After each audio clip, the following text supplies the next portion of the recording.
webinar focused on our Paris Misaligned reports published last month. I'm Angela Faulkner, Director of CPI's Climate Finance Programme in London.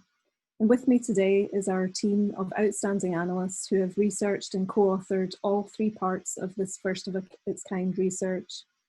This work expands our investment tracking to cover high emissions investment in the power sector, offering a new approach to evaluate how new power investment compares with Paris Agreement goals. I'd like to take this opportunity to acknowledge that this work was made possible by support from ICI, the German Federal Environment Ministry's International Climate Initiative. Today's webinar will include a 40-minute presentation followed by 20 minutes of Q&A. All attendees will be on mute, but you're very welcome to submit questions and comments by typing them in the chat box in the bottom right-hand corner throughout the session and during the discussion session. And we'll address them after the presentation. The webinar is being recorded and will be available online along with the presentation slides in the coming days. Moving to the next slide. Before we get into the details of this work, a quick word on who we are at Climate Policy Initiative and what we do. CPI is an advisory and analytical organisation. We work with governments, financial institutions and businesses to drive economic growth while addressing climate change. We work across 6 offices in the UK, the US, Brazil, India, Indonesia and Kenya. Our climate finance tracking team conducts a wide range of research and analysis to understand progress towards international climate goals. This includes CPI's biennial Global Landscape of Climate Finance, which provides the most comprehensive assessment of primary investment in low carbon and climate resilience activities. Moving to the next slide. To ground today's discussion, I want to share a graphic that really frames our thinking about climate finance.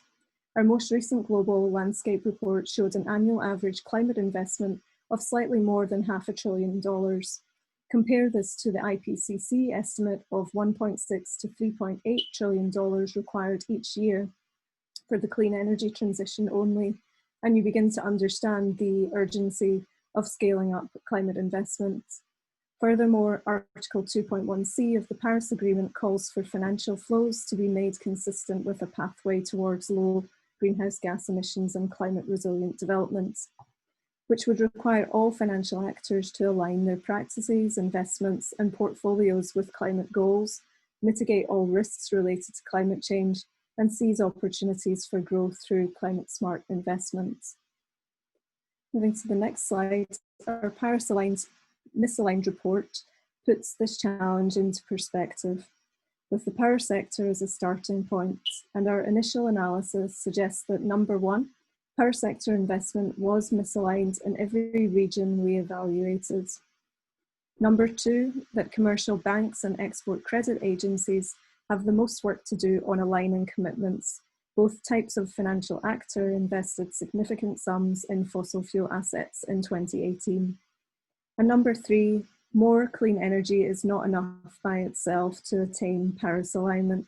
We also need to accelerate the retirement of locked-in fossil fuel generation to rapidly reduce power sector emissions.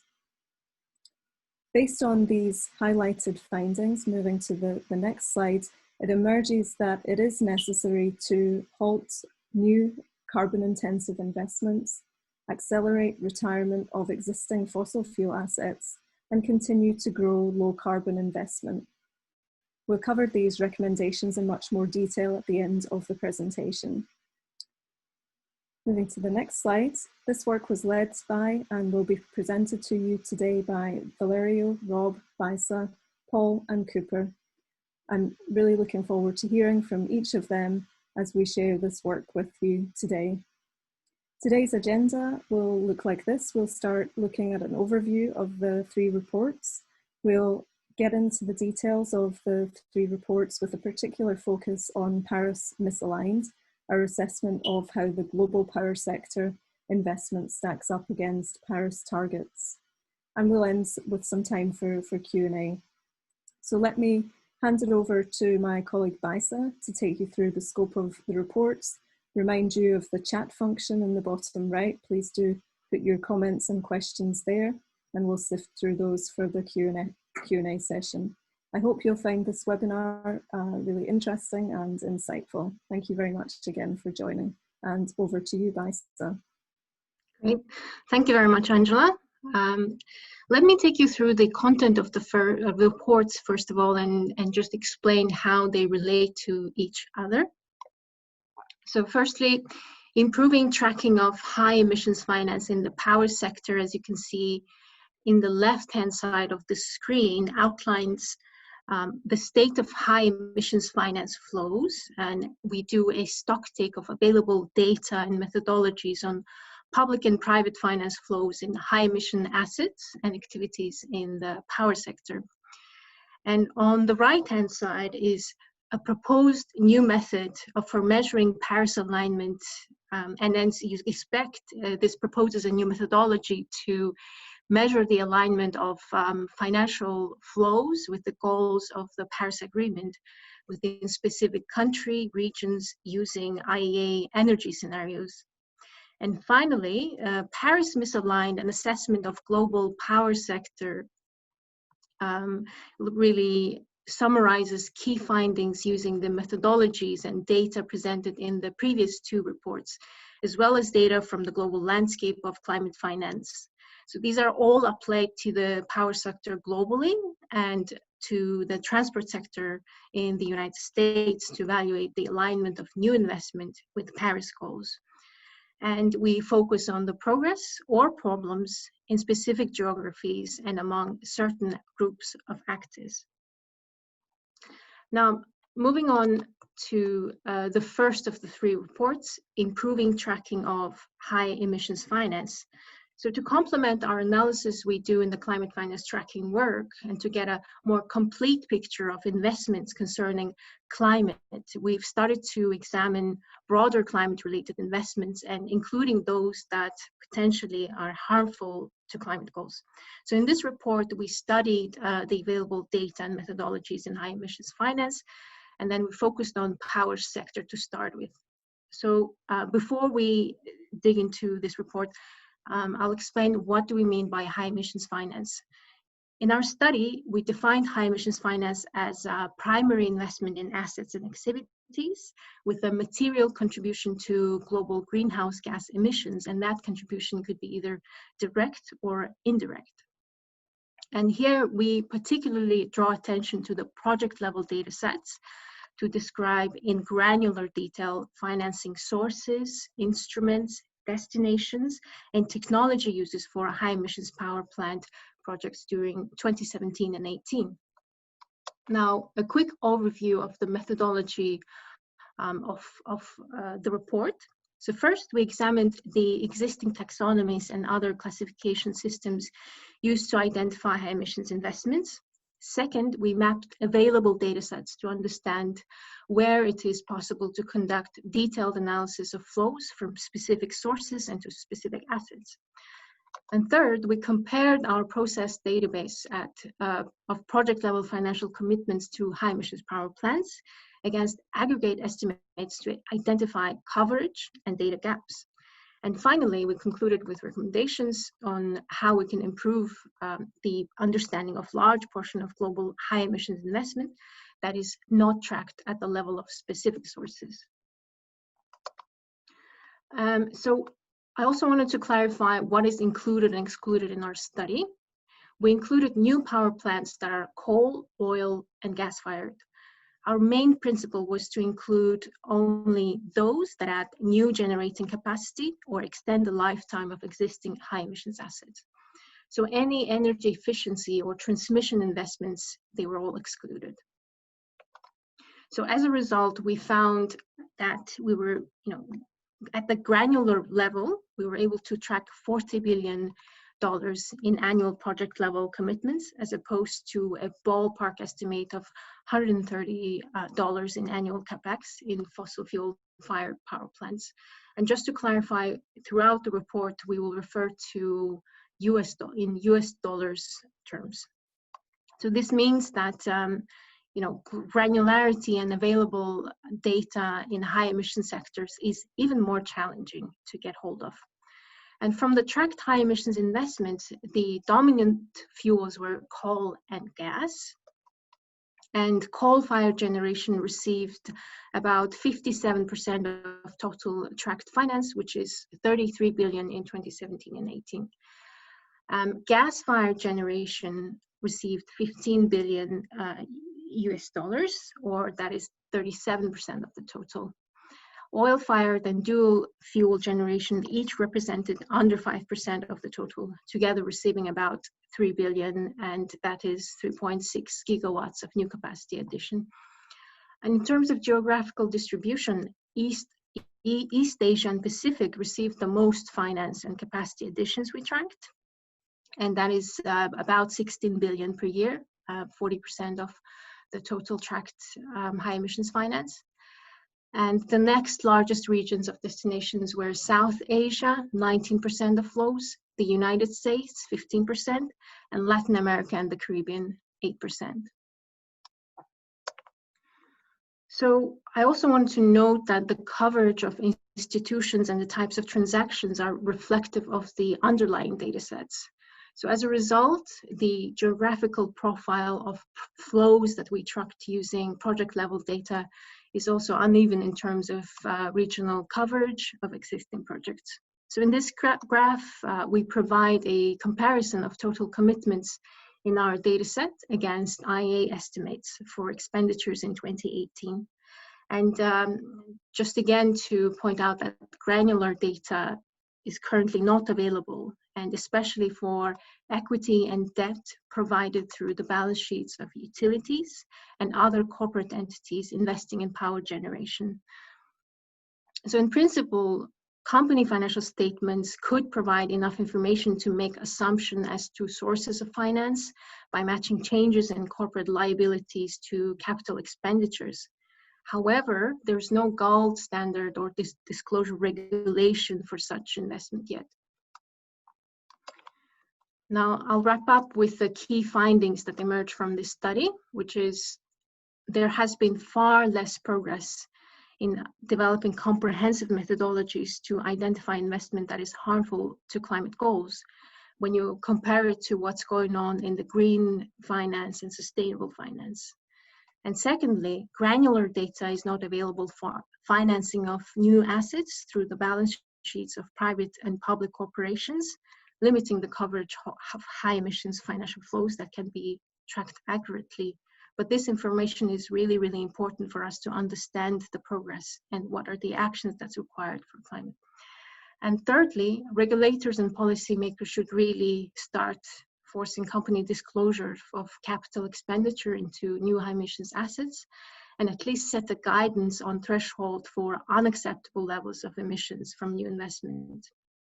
So now I will hand over to Cooper Weatherby, who will explain a proposed method for measuring Paris alignment of new investment. Thanks, Baisa. Before we get into the content of this second report, a quick definition of alignment is in order. Next slide, please. The broad definition of Paris alignment at the top of this slide comes from a previous report we published with our partners at the Institute for Climate Economics.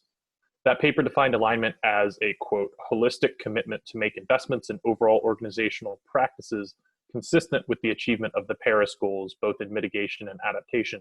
And then it goes on from there a little bit. For the purposes of this research, we've zoomed in on a narrower definition of alignment. We've called it the consistency of new investments, those that produce immediate changes in the real economy with a Paris-aligned temperature trajectory. So if new investment flows for a given country, region, or actor put us on a path to the Paris goal of well below 2 degrees C of mean global temperature rise, that investment is on the whole aligned. If not, that investment is misaligned. We'll discuss how we actually assign those temperature pathways to new investment in just a bit. First, though, let's review some existing approaches to evaluate alignment. Next slide, please. On the left here, we have taxonomy-based approaches. These are based on project or activity-specific criteria. For example, a wind farm would qualify as aligned in a taxonomy approach, whereas a coal plant would likely be categorized as misaligned. This is a very binary way to look at it and makes it hard to see the bigger picture within a specific sector or geography. On the right, you see scenario-based approaches. These provide an estimate of the temperature pathways that overall sectors or geographic areas are currently on. Now, our methodology uses a science-based scenario approach. We applied commonly accepted operational profiles for different types of power plants to estimate asset-level emissions and used a scenario-based approach to aggregate those emissions and evaluate overall alignment for specific sectors and geographies, as well as globally. How does it work? There are 2 steps. The first step in our methodology is to estimate the carbon intensity threshold required of new investment in order to hit a given temperature pathway. The diagram here is a little bit complicated, but the basic idea is that we're taking an estimate of future demand in a sector and looking at how that compares to today's demand. Then we plot that demand increase on a carbon budget for a given temperature rise scenario. And that tells us the target emissions profile per unit of output for new assets receiving investment in that sector. Now, I know that sounds a bit theoretical, so let's make it concrete with an example.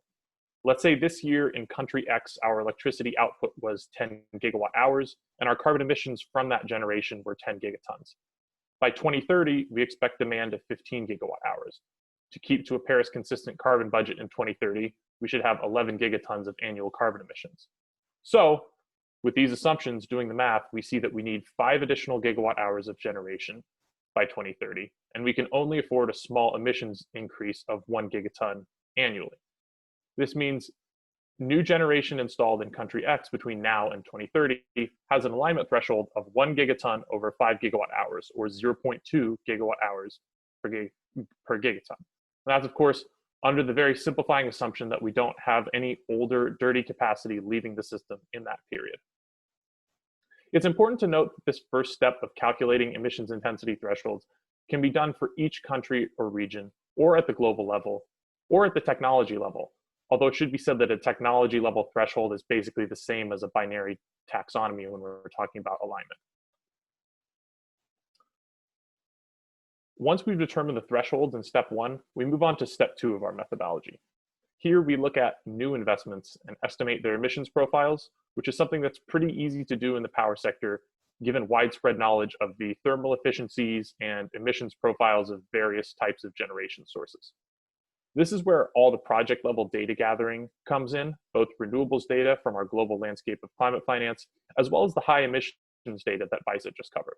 So to go back to the example of country X, if we know we need a certain emissions rate, 0.2 gigatons per gigawatt hour for alignment, now we crunch the data and we find what the actual emissions rate is in country X for the given year, 2018, and compare it with the target. If the actual figure associated with a new investment is greater than the target of 0.2, we would say investment in country X is misaligned. If it's lower than 0.2, investment is aligned. So what's the added value of this method? Well, while previous attempts to measure alignment have focused on existing assets and portfolios, we're looking here at new financial commitments. This means we can track financial actors' contributions to the real economy, instead of looking at who's left holding the bag as assets simply change hands over the course of their useful lives. It's one thing to know that a given financial actor owns many coal assets, for example. It's another entirely to find that they are still actively financing the construction of new coal assets each year. Finally, moving on to the next slide, please. Finally, a bit of context on the temperature pathways as promised. So to define these pathways, we've used IEA power sector emission scenarios corresponding with 4 distinct temperature trajectories. So when we say a given country, region, or actor is quote unquote aligned, that means its power sector emissions profile corresponds to a temperature rise of 1.8 degrees C or less, compatible with Paris goals for a well below 2 degrees C world. Somewhat misaligned means more than 1.8 degrees of warming, but fewer than 3.2 degrees, and so on for the very and extremely misaligned categories. As in the country X example I provided, these alignment statuses come from a comparison of the emissions profiles of new financing commitments in 2018 against a set of target emissions profiles corresponding to each of these 4 scenarios. The more misaligned a given region, sector, or financial actor's alignment status, the more urgent the need to halt new fossil fuel spending as well as retire existing high emissions capacity. Also, I do want to note that the alignment metrics and findings that follow in this presentation should be interpreted as the preliminary results of the first application of our proposed methodology, and we do certainly welcome any further discussion and feedback on how to improve it. So, now that we've established the basics of our methodology, I'll turn it over to my colleague Rob McQuarrie to discuss how we applied these methods in our third report and what we found. Thank you, Cooper. Great, so I'll begin by reminding you of some of the highlights from the Paris Misaligned report, which Angela mentioned at the start of the presentation. Here are the three main takeaways, which set us up for the more detailed discussion of some key trends. So breaking down the 2018 financial commitments globally, you can see that the overall alignment status is extremely misaligned, which corresponds to well over 3.2 degrees C of temperature rise. The second chart on the right shows just the data we could track at the project level. You'll see that it looks slightly better, not as severely misaligned. This is because of the data gaps that Biza mentioned earlier, which prevented us from recording granular transactions to non-renewable power plants when private or public companies simply invested those through their balance sheets. So where our high emissions data set had gaps, we had to fill in the residual with aggregate flows based on country level estimates from IEA datasets. Another thing I want to point out here is the difference between what we call technology alignment and country or regional alignment. So you can see that the technology bar, the third bar, is mostly green. That's because 71% of 2018 investment went to renewables. But the emissions from new generation financed by the remaining 29% are enough to cause misalignment when we zoom out and look at regional carbon budgets. Next slide, please. Thank you. We can also look at countries where power sector finance originates. The big three are China, Japan, and the United States. All three have large financial sectors, and all three invested in fossil fuels at scale. Of the investment we could track, the vast majority of China's fossil fuel finance was to projects abroad, mostly to developing countries. So residual investment in China, which we can only identify from aggregate numbers, was therefore marked with an unknown origin. In the case of Japan, it's fairly evenly split between domestic and international finance for fossil fuels, and that continues to fund development of coal generation both at home and abroad. Power investment from the United States was actually fairly clean, but there was still a good amount of natural gas, most of it staying within the country's borders. Next slide, please. Moving on to discuss destinations for finance, this graphic shows the regional gaps between the actual carbon intensity of new 2018 investment and the targets needed for alignment. Now, I want to be clear about why the targets are negative. Taking into account the locked-in emissions of the existing fleet in a given region, we would effectively need new generation to have negative emissions profile to achieve Paris milestones. Adding zero carbon generation isn't doing enough. We also need to accelerate retirements of existing carbon emitting capacity. But for the purposes of this report, when we talk about alignment in new investment, we really use zero carbon as a proxy. That's reflected in our methodology. Whenever finance to a given region was net zero in terms of emissions from new generation, we call it aligned, because that's the best we can really do with the lever of new generation investment. As for the results, some regions are struggling much more than others to reach that zero carbon threshold. However, an important caveat is that precise results are of course a product of IEA scenarios which we use, as Cooper described, which use particular burden sharing assumptions to allocate carbon emissions within the global budget. Now, we can also examine investment by particular groups of actors. Corporations and commercial banks were the two largest categories, and between them we tracked commitments worth $183 billion in finance to new power generation. However, where we used IEA aggregates to fill in data gaps, an even larger portion of investment in our overall dataset was attributed to unknown actors. Now, this means that the totals shown here for the other actor categories are understated, and that our estimates of the alignment of investment by these groups, especially of corporate actors, are overly generous. But nevertheless, to exhibit our methodology, we can restrict the scope of flows to include only those we know came from a particular group of institutions, and measure the alignment, especially where we think it's likely that we have captured the majority of primary finance they provided. So let's look at some of the results. Export credit agencies, state-owned banks, and commercial banks provided particularly large financial flows to fossil fuel power plants. Commercial banks provided the largest share, and as a result, finance from this group globally was very misaligned.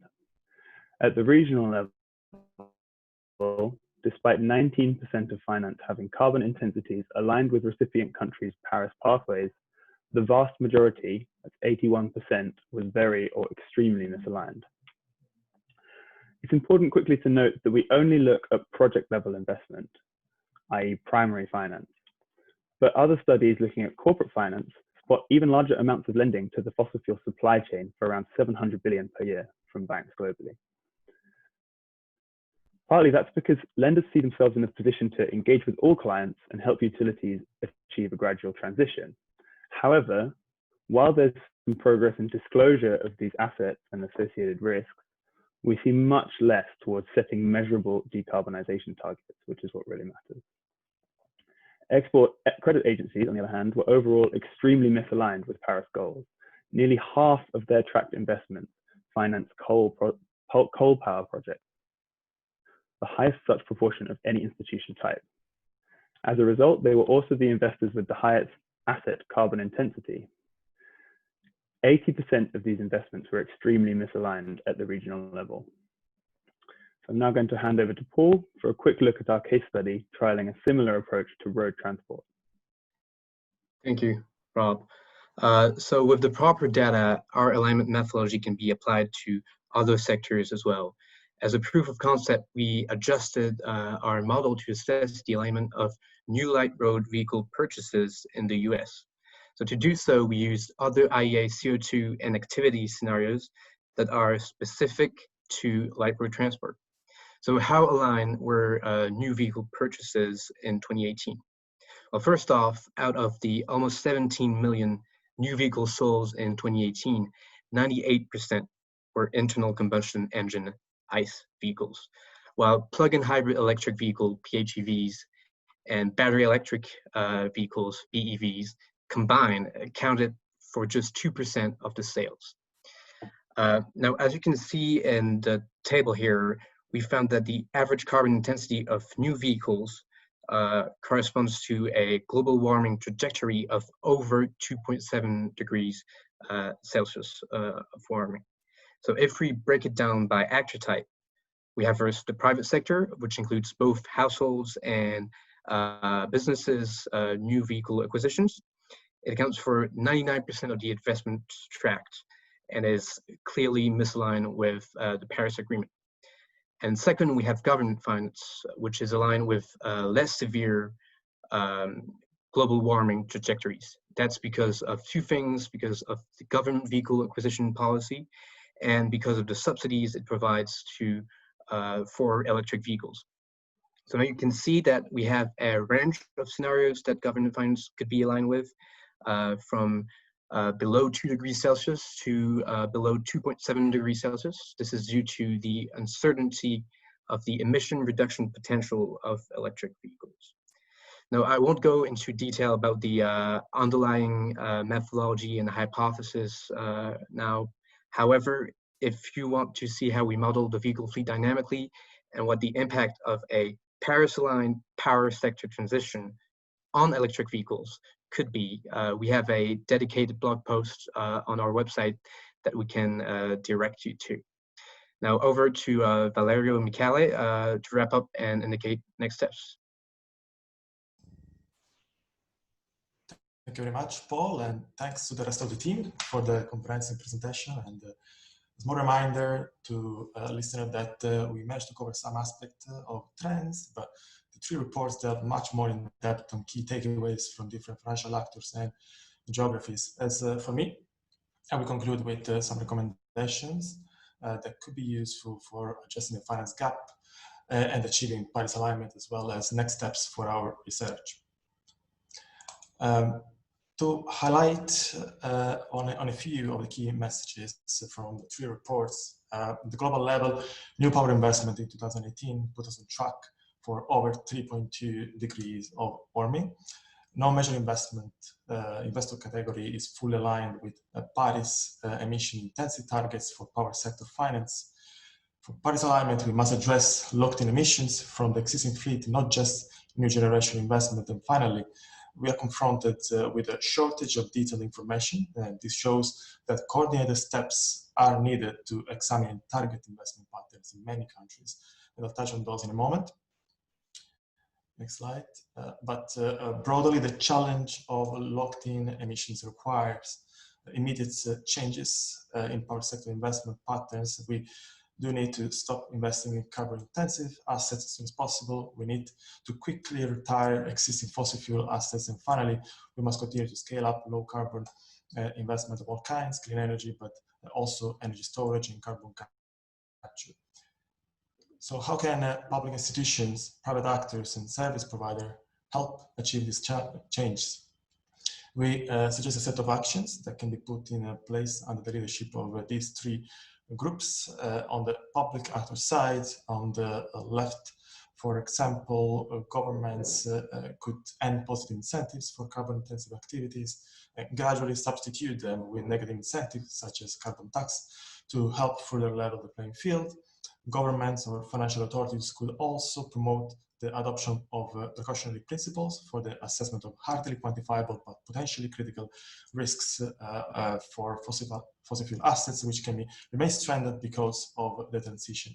Using such principles would help address the limits that individual institutions have had so far in assessing climate change impacts precisely, which ended up slowing down action to the invest.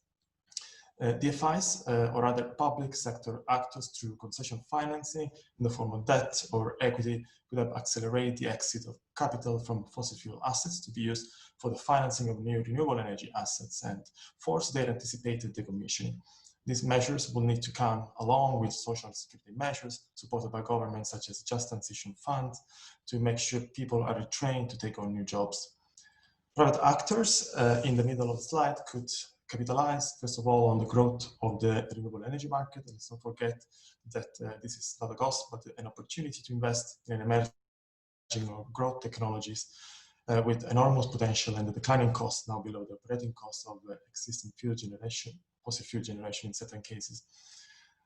Another potential point of support from private sector is the use of climate risk disclosure practices to protect themselves from climate change related transition and physical risk. There is a lot to do also for service providers on the right side of this slide. First, there is a need to harmonize the collection and presentation of information available to investors regarding benchmarks, scenarios, pricing of climate risks. As mentioned several times, more transparency is also needed regarding firms' financing commitments for fossil fuel power and other high emission intensive investment, particularly for corporate balance sheet investment. Only with full transparency, it is possible to track progress on Paris goals. A final possible step could come from tools which enhance cross-organization coordination in investment decision-making, assessment of the impact of financing decisions is often done individually in a bubble, siloed away from other financing decisions, both within and outside the organization in question. Open data set could have coordination and make sure that investment decisions reflect the use of available carbon budgets, which are collectively completed. And in this slide, next one, please. I conclude with the next steps for our research. First of all, what we plan would be to update the analysis using more recent data to examine the alignment of 2020 investment. I remind you that our current investment data set is from 2018, and it would be interesting to learn how things have progressed since then.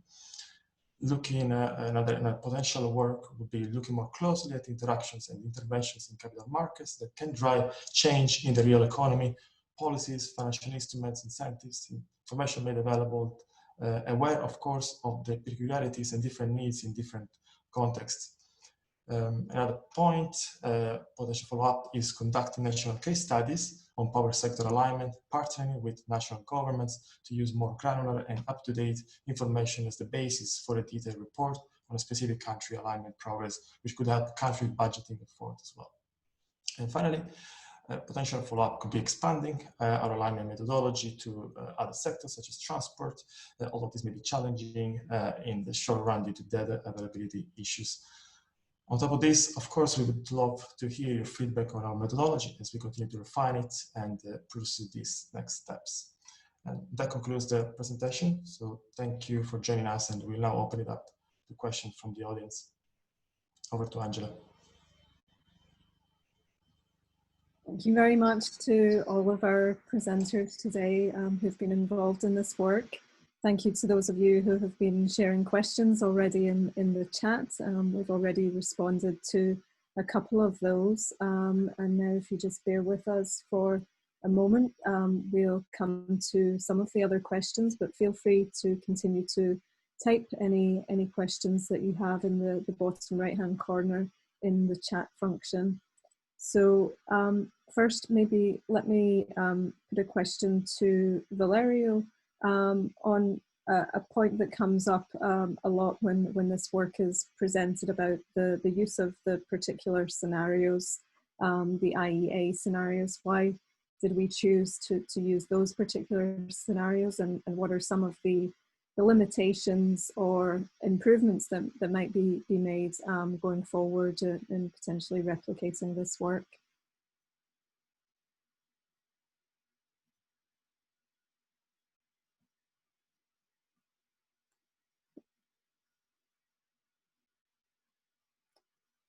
You're muted, Valerio. Sorry, no, thanks, Andrew. Apologies for I was on mute.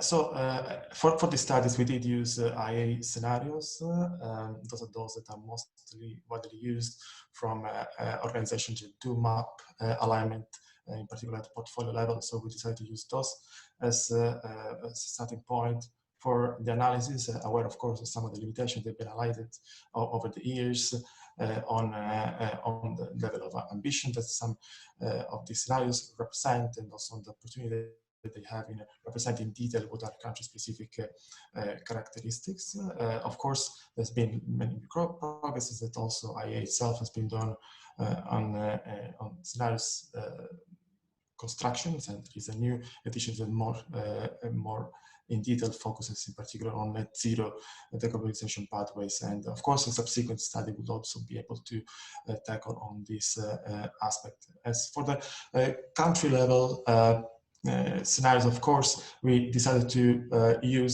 present alignment both at the global level, both alignment of investment in comparison with global decarbonization scenarios, but also looking at pathways at the national level. We do know the political implications that one or the other could represent, so we decided to go for both. Of course, what you gain with having more country-specific pathways is a more accurate pattern of what what temperature decarbonization pathway may look like, which will reflect also resource availability at the country level, and also development concerns.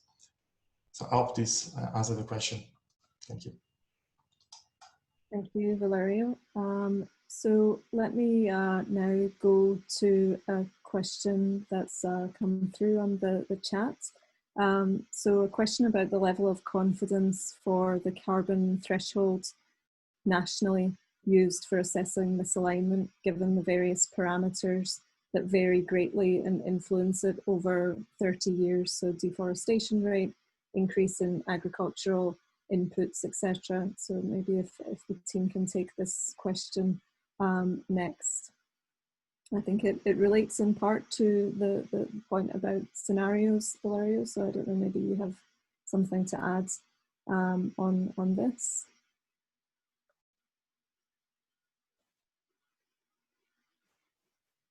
I can actually take this one on. What I would say, this is a great question. What I would say is that estimating a level of confidence based on some of those other variables that might affect decarbonization scenarios over 30 years. I think we've called out here deforestation rate, increase in use of agricultural inputs, etc. That's a great question. I think it would be useful to incorporate into future iterations of the methodology, but it's currently not within the scope of our analysis because we've depended on those IEA temperature rise scenarios. And so we're just looking at a carbon budget for the power sector of each country, and then comparing the actual emissions rate of new investment in that country to that target that we have set. So certainly open to feedback, and I think those are good points on how we could make the methodology more comprehensive and implement confidence intervals going forward. And it really just comes down to limitations in the coverage and scope of the different temperature scenarios that we're using on a country-by-country level. Great, thank you, Cooper. Now we have a question about fracking in the US. How is currently performing natural gas financing in the US? How is it decreasing, increasing, or stagnated? And how does this affect the misalignment of the US according to the report? So I'd like to turn this question over to Rob. Yeah, thank you, Angela, and thanks for the question. Yes, I just want to re-emphasize that looking at the regional results chart that I showed in the third section of the presentation, we see that all regions, and that includes the United States, which has its own regional scenario in the IEA World Energy Outlook regional, quote unquote. All regions need to hit negative targets to achieve Paris alignment. So the fact that there is indeed quite a lot of gas financing taking place for new power plants, which we found in our granular data set, the data was quite good. That means that we're going to see misalignment in the US, but because of the relatively low carbon intensity compared to other fossil fuels, the variation between the negative target needed to be hit and the actual observed emissions intensity of new investment was indeed smaller. But just it nonetheless means that the actors doing that financing, and that's particularly a lot of commercial banks involved in those transactions, are contributing to misalignment because it doesn't come close to the target, and net zero is really needed.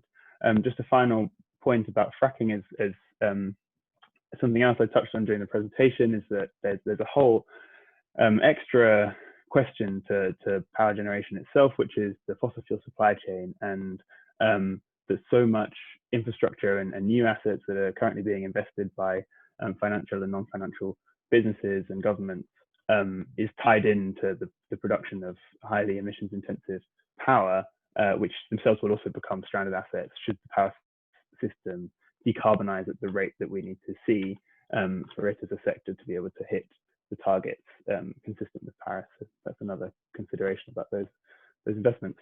Thanks. Thank you, Rob.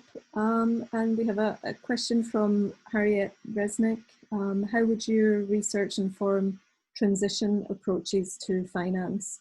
I'd like to put that back to Valerio. Thank you very much, Angela. So regarding the transition approach, I think it's useful to remind that we came up with a series of potential solutions. At the moment, in one of the sections of the report, I've been going through some of this. Of course, the key aspects, keeping in mind that the targets, the final goals are really to accelerate the decommissioning, reduce investment in new fossil fuel plants, and increase the one in renewable energy, to incorporate at country level the right levers that could change the behavior of financial actors on the ground. So we started to lay down this in the solution section in terms of transition pathway, in terms of information, the trend information that comes from our report. I think that the approach that we built so far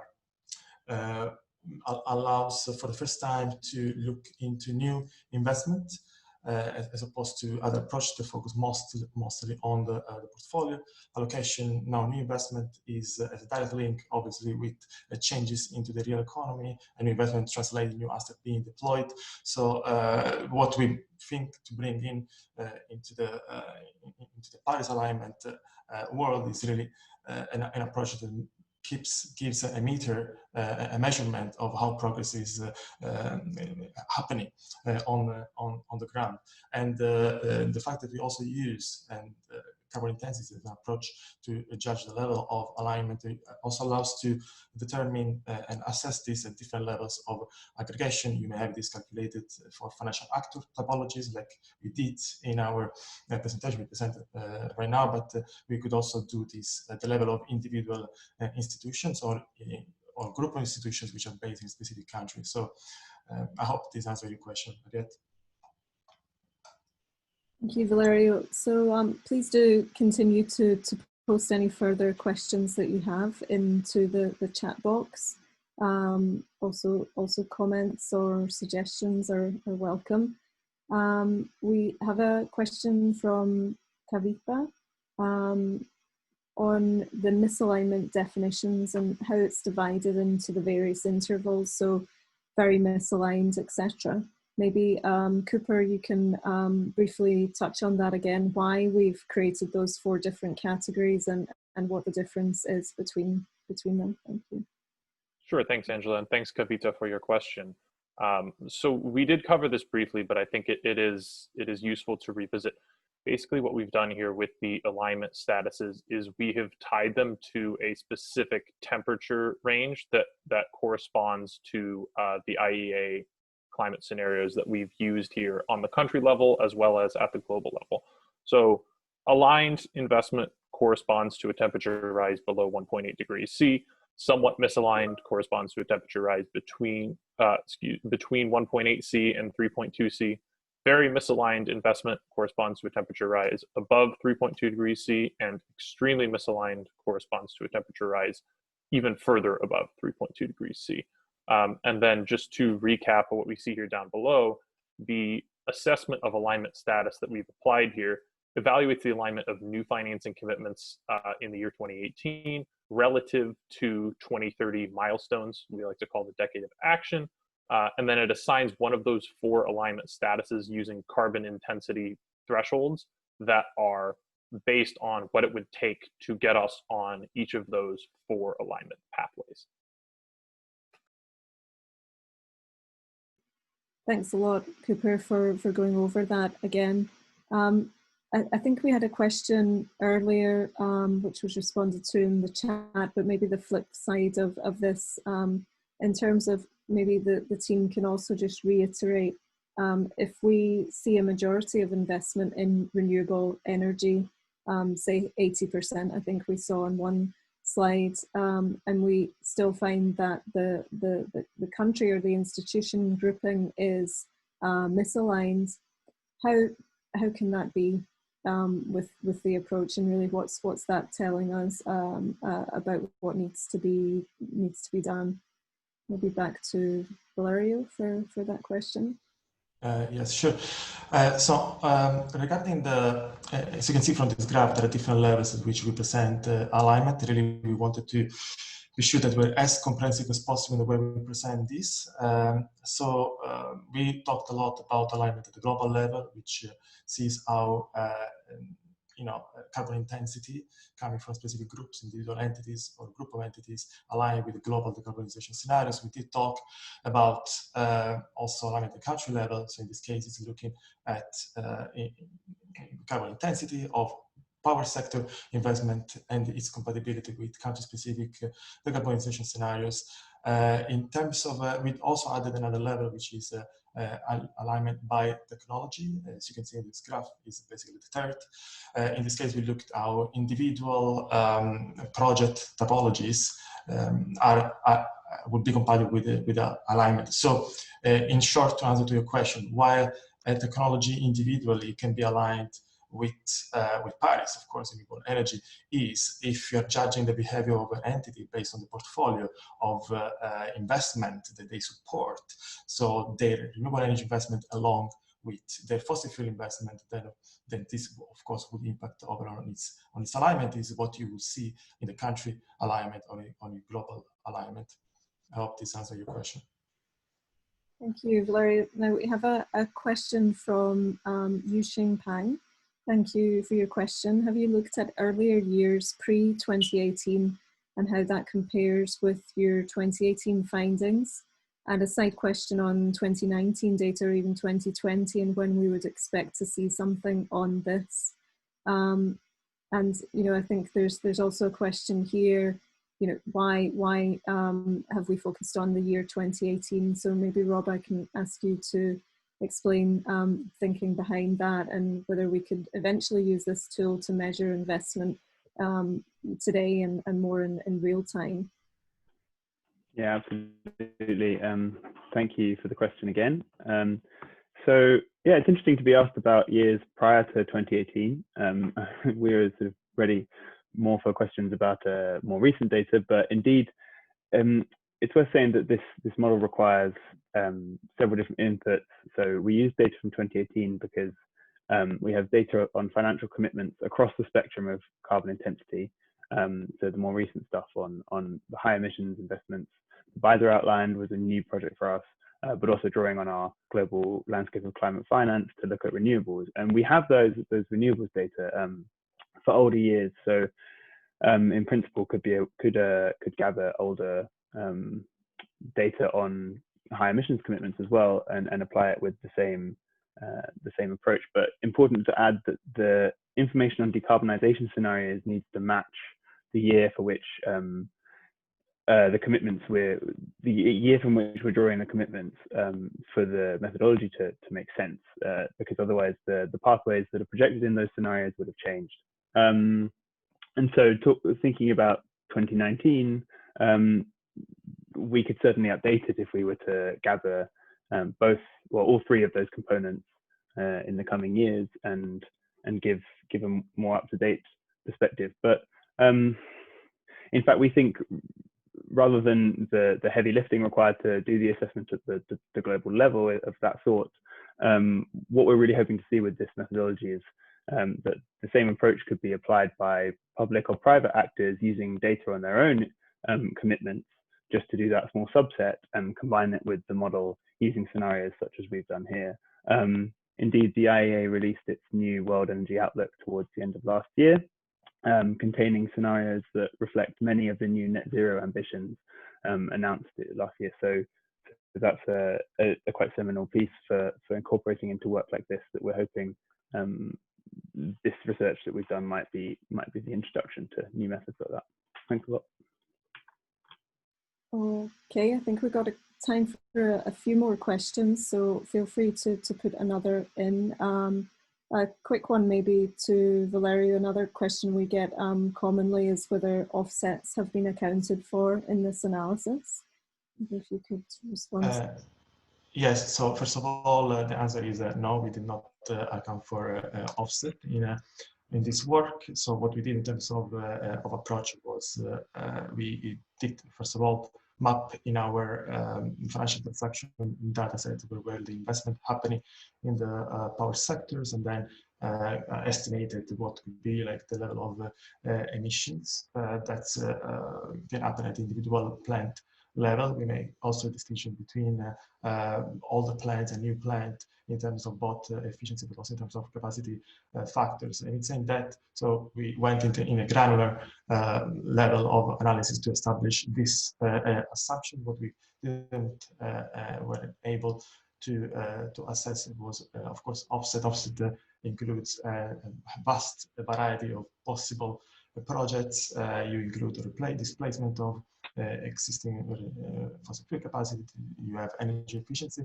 interventions, you do have carbon capture and storage, and there is not to date a comprehensive data that would enable to appropriately account for these measures, so we did not include them. So now what we did to reflect for this lack of availability of data and make sure the comparison with the carbon intensity threshold will remain consistent. As Cooper mentioned, we added a floor on the carbon intensity threshold calculated. So the carbon intensity thresholds, as you saw from the presentation, they're all negative for every country. But of course, if you're comparing investment which has carbon positive impact, you want to align that, you need to compare it with a comparable carbon intensity. So this is the reason why we added this this floor. So I hope this answers your question. Okay, thanks. Thank you, Valerio. So let me now reference a question that has come up from David Pitt Watson on equity, the role of equity, bonds, loans, and the question of divestment. So maybe I'll hand over to Cooper, and maybe you can sort of reiterate the question here and give us a bit of insight on what we found from the study. Yeah, absolutely. Thanks, Angela. And thanks, David, for your question. I think that the question is a good one, which cutting to the chase here is basically, is it effective to divest from publicly traded equities, given that most of the investment in fossil fuels, that's equity investment that we're going to see, is not primary investment as we define it, an IPO or a VC investment, but rather is just internal reinvestment to build more fossil fuel assets. And the answer is, I think that's a great question. I think that it is generally correct that debt is probably a stronger lever in terms of preventing fossil fuel finance going forward than equity is. And I agree with the proposition here that equity divestment might not work in this type of case, and actually might cause the investor to lose any influence on company reinvestment. I know we see a lot of interesting trends in ESG investing about more active involvement with the boards of companies trying to take a socially responsible approach, rather than just kind of abandoning these firms that don't necessarily align with ESG standards.